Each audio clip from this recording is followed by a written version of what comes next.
You can't say women's wrestling without thinking of the fabulous Moolah. But you can be happy that the bitch has been dead for a number of years and the truth has come out and she's rotting in fucking hell like she should for all the shit she did to the various women she trained over the years. I'm John Rethlin with my review, Dark Side of the Ring, the fabulous Moolah.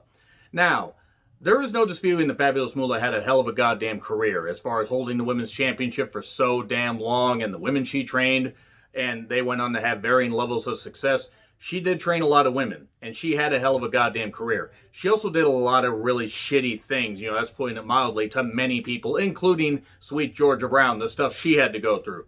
And there are various others that have come out with stories, and while I don't know if every single one of them is true, if even one of them, like the Sweet Georgia Brown stuff, is true, guess what?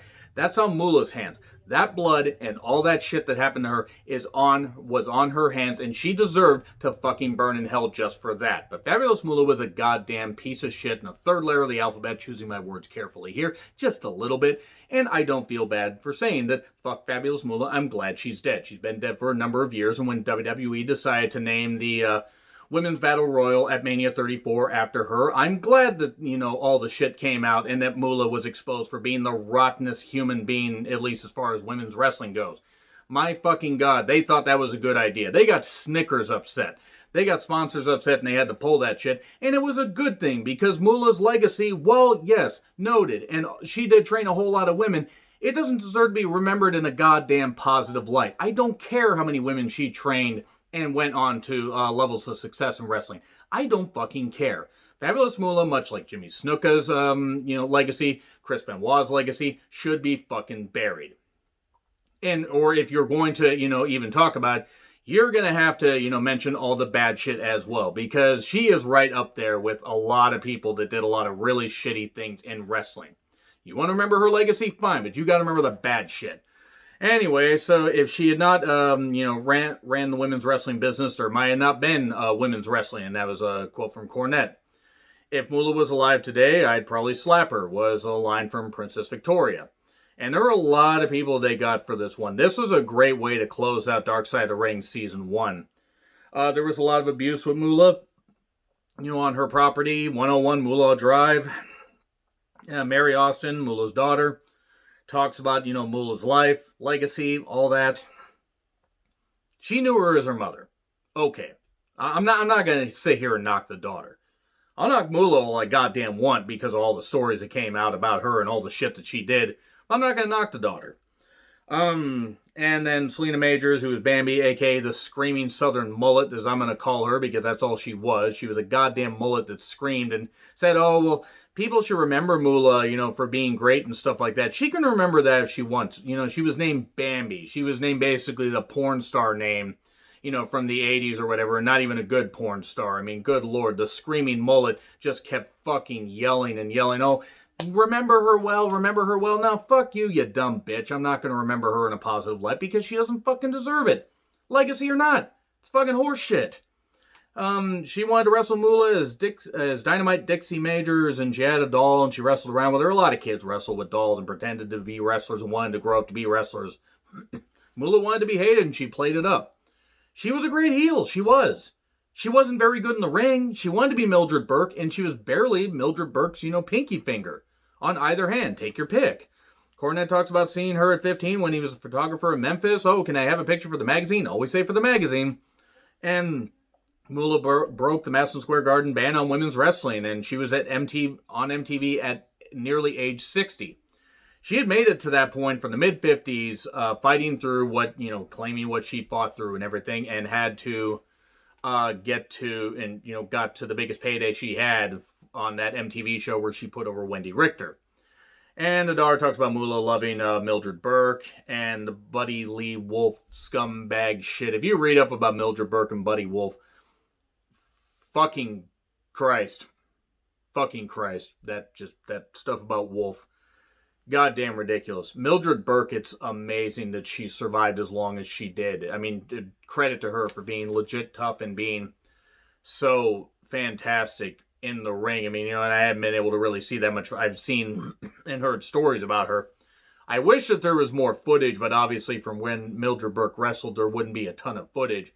Hopefully, maybe they can do a movie about her at some point, a biopic, and maybe Netflix can do it, and we can actually get a story about Mildred Burke, and we can get some unseen footage and see somebody that was a true pioneer to women's wrestling. And whether Mildred Burke was the best person or not will come out in that documentary, but she did more for women's wrestling than Moolah ever did, because Mildred at least seemed to want to work with other women.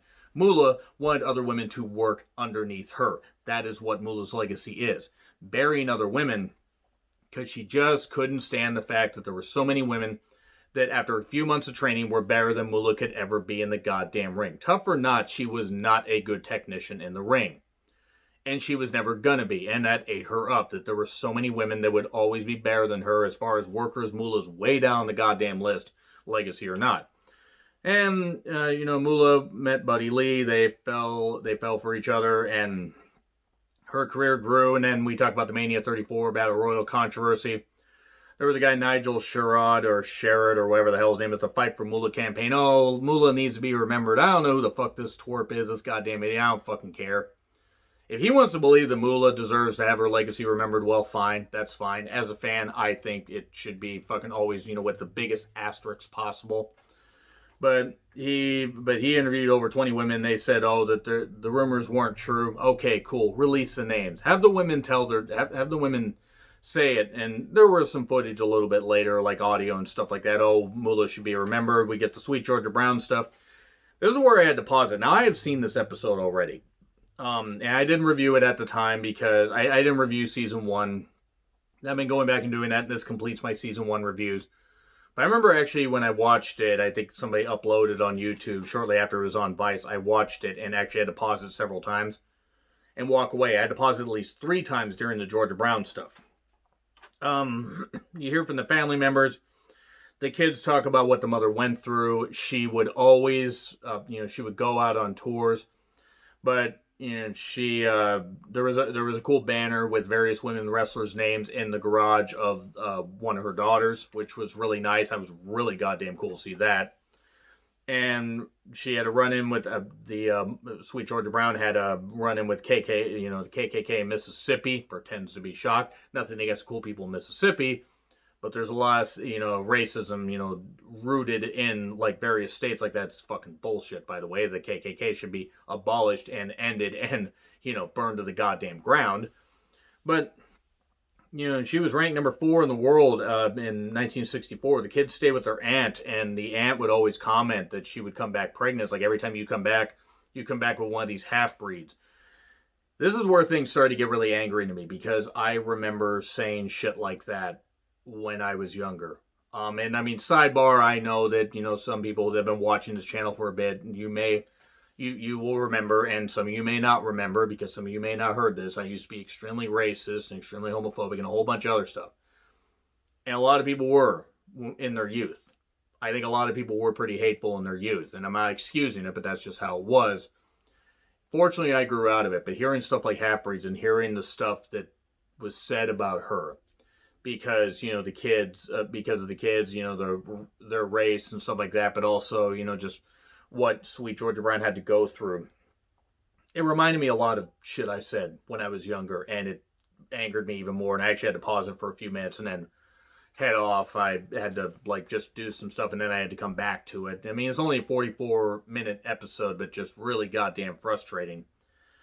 Really, really fucking wound opening. Like, that's stuff that never really heals, even though you can move on and be better and not judge people just based solely on their skin color or their sexuality and stuff like that. You could actually recognize that people are just pieces of shit, beneath the surface. That doesn't make them who they are. What makes them who they are is how they act to other people. And I have no problem saying that while Sweet Georgia Brown went through a whole lot of shit, I mean, it's like the fact that she managed to live through it, that is actually amazing. And that racism, that shit angers me. The kids got abused when the mother went away. There was drinking pills, sleeping around with other promoters to get better payoffs. Buddy Lee was not a nice person. The kids were his.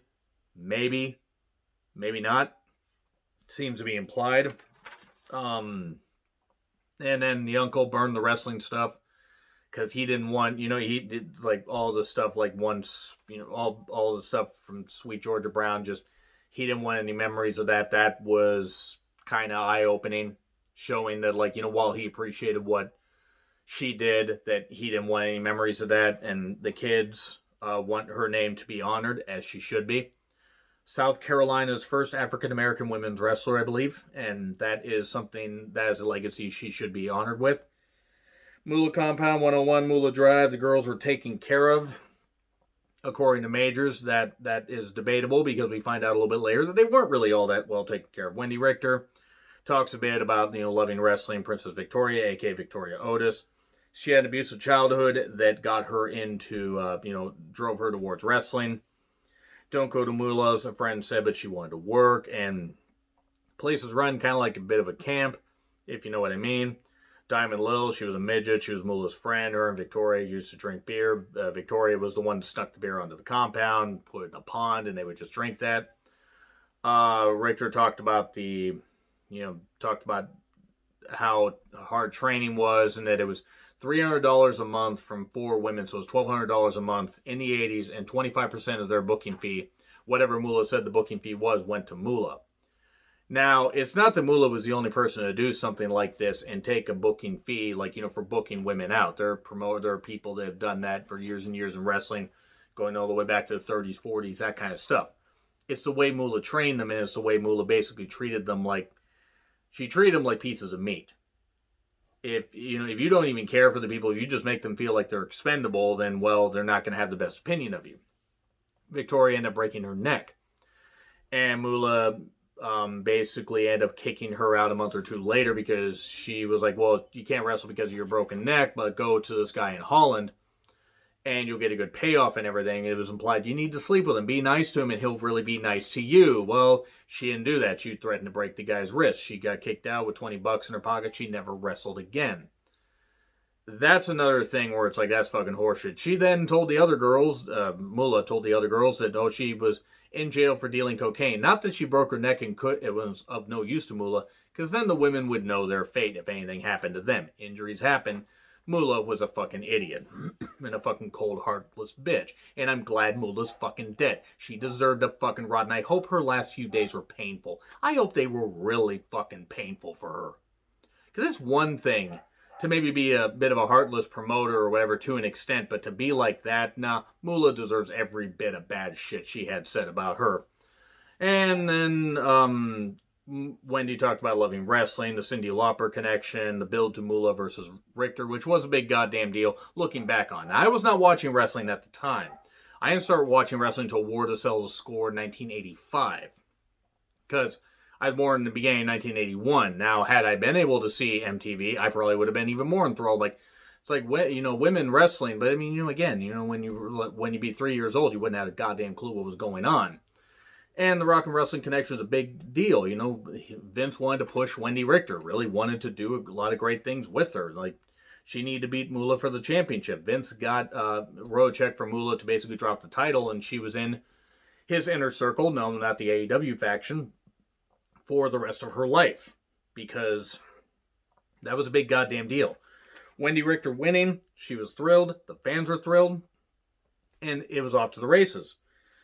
Now, Moolah just wouldn't quit. She was 60. She would not quit. She would keep wrestling. Wendy was not getting paid like a main eventer, even though she should have been.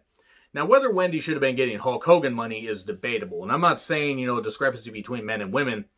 Wendy had been wrestling, had come on the scene and everything as far as mainstream publicity, but had been wrestling for a number of years. Wendy should have been paid a lot better than she was. So should the other women, because you could have had a women's division a hell of a lot sooner. So, rematch with Moolah all over. Moolah tried to hurt her, like in a Boston Crab. This is according to Wendy. And then Spider Lady screw job, because Wendy wouldn't sign a contract, apparently, without having it looked over at first. Which makes sense. If she didn't want to have that contract looked over, and she wanted to, maybe have a lawyer look over it to make sure she was getting a good deal, that makes sense. And they basically screwed her out of the championship, and she left, and that was it. Moolah was the Spider Lady and got the title back. That pretty much killed off anything with the women's division, and the women's, any women's division in WWE was basically nuked. And then Wendy left in her gear, hopped in a cab, never looked back. I don't know how much more she wrestled after that, but she Didn't rectify anything with WWE, or WWE never rectified anything with her until years later. What was it, 2010? She got inducted in the Hall of Fame 2010, 2011. Moolah wouldn't quit. She, in '07, she passed away, and nothing of value was goddamn lost, because it was good that god ding dong the bitch is fucking dead.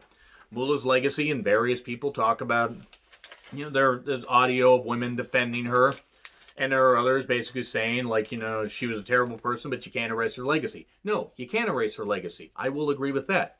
But there's one thing they didn't even touch on, and this was apparently in, what was it, 80... Was it 88? It was 88 or 89. I think it was 88. Jumping Bomb Angels against the Glamour Girls. And they were going to have a possible... they had a match at Royal Rumble. It was one of the Royal Rumbles. Timeline of events is a little bit off. I want to say maybe it was 89. But anyway, Moolah got involved in that when I think it was the Jumping Bomb Angels and the Glamour Girls that were fighting over the, at the time, Tag Team Championships. And Moolah said, oh, the office wants you to switch the belts in Japan, so they did. But Moolah basically lied and said the office said that. It got back to the office, and they canceled any chance for a championship match at WrestleMania, which would have been a big goddamn deal for for the Glamour Girls and for the Jumping Bomb Angels. And the fact that that match didn't happen, that just showed that Moolah just couldn't fucking stay away. She had to have her fingers in every goddamn pie, pun intended, and basically had to hold so many other women's wrestlers down. And then WWE got to reshape history and make Moolah and May wasn't no saint either. But May, at least you could believe that May Young was like tougher than Moolah, and actually I think she really was, because even though Moolah, she could take the slams like on the concrete in her 50s and 60s and do stuff like that. Sure, no other 50, 60-year-old person would really be doing that, or at least not many. Still doesn't excuse the fact that Moolah was a goddamn bitch and a goddamn piece of shit, and her legacy is fucking tarnished, and should be fucking tarnished. And if anybody wants to defend her, you fucking have fun defending her. I'm not going to defend her. I'm going to cheer the fact that she's goddamn dead. And I hope with time she is only remembered for being a goddamn piece of shit, and nobody tries to do revisionist history and say, oh, she did so much good for women's wrestling.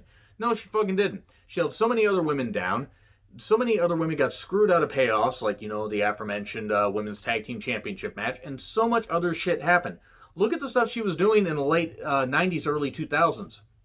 She beat Ivory for the Women's Championship at, I believe, at No Mercy 99. That was the US one, not the UK one in May 99.